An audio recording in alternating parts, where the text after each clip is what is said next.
સંમેલનમાં ઉપસ્થિત અમારા સાથી અને સિનિયર ધારાસભ્ય આનંદભાઈ પટેલ, પૂર્વ ધારાસભ્ય આનંદભાઈ ચૌધરી, સુનિલભાઈ ગામિત અને મંચસ્થ પહેલી હરોળમાં બેઠા બીજી હરોળમાં બેઠેલા તમામ યુવા સાથીઓ, વડીલો અને માતા બહેનો, સાથે સાથે અમારી સામે ઘણા સમયથી બેઠેલા વડીલો, યુવાનો અને માતા બહેનો બધા જ માટે એકવાર આપણે જોરદાર તાળીઓ પાડી લઈએ. સાથીઓ, આ પૃથ્વી પર ઇતિહાસકારો એવું માને છે કે 60 લાખ પહેલા માનવ સભ્યતાની શરૂઆત થઈ હશે. 50,000 વર્ષ પહેલા માનવીની શારીરિક અને માનસિક વિકાસની શરૂઆત થઈ હશે. લગભગ 10 થી 15,000 વર્ષ પહેલા આ પૃથ્વી પર ખેતીની શોધ થઈ અને ખેતીની શોધની સાથે સાથે બીજા વિદેશી લોકોના આક્રમણો થયા. કહેવાનો મતલબ, આપણે એ સભ્યતામાંથી આવીએ છીએ, સમુદાયમાંથી આવીએ છીએ. આદિ અનાદિ કાળથી વસનારો આદિવાસી સમાજ, એ સભ્યતામાંથી આપણે આવીએ છીએ. એ હું નથી કહેતો, એ ઇતિહાસકારો કહે છે.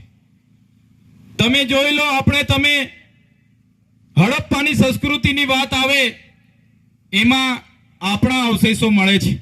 મેસોપોટેમિયા સંસ્કૃતિની વાત આવે એમાં આદિવાસીના સભ્યતા અને અવશેષો મળે છે. એ સભ્યતા અને એ સંસ્કૃતિ એ સમાજમાંથી આવીએ છે. ત્યારે જે લોકો આ વિસ્તારમાં અભયારણ્ય લઈને આવ્યા છે, જે લોકો આ વિસ્તારમાં સોલાર પ્રોજેક્ટ લઈને આવ્યા છે, ત્યારે અભયારણ્ય લાવનારા એ જંગલ ખાતા વાળાને પણ હું કહેવા માંગુ છું, આ જમીનો આદિ અનાદિ કાળથી વસનારા અમારા આદિવાસી પૂર્વજોની જમીનો છે. તમારું જંગલ ખાતું 1927માં બન્યું અને તમે જો આ વિસ્તારમાં અભયારણ્ય લાવીને અમારા લોકોને વિસ્થાપિત કરવાની વાત કરશો તો તે દિવસે તમારું જંગલ ખાતું પણ અહીંયા ઊભું નહીં રહેવા દઈએ અમે. જ્યારે ઉકાઈ ડેમ બનતો હતો ત્યારે આપણા લોકોએ ગામડા ખાલી કર્યા.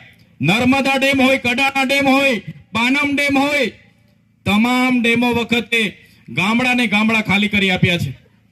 રોડ આવે, હાઈવે આવે, સરકારી આવાસો આવે, નવી પરિયોજના આવે, એક કાકરાપાડ હોય, સ્ટેચ્યુ ઓફ યુનિટી હોય, જ્યાં પણ સરકારને જરૂર પડી છે, જ્યાં પણ દેશના વિકાસ માટે આદિવાસીનો ભોગ લેવામાં આવ્યો છે, આદિવાસીએ પોતાનો ભોગ આપ્યો છે. ત્યારે આજે સોલાર પ્રોજેક્ટના નામે જે આપણો આદિવાસી ત્યાં પોતાનું જીવન ધોરણ જીવે છે, એ માછલી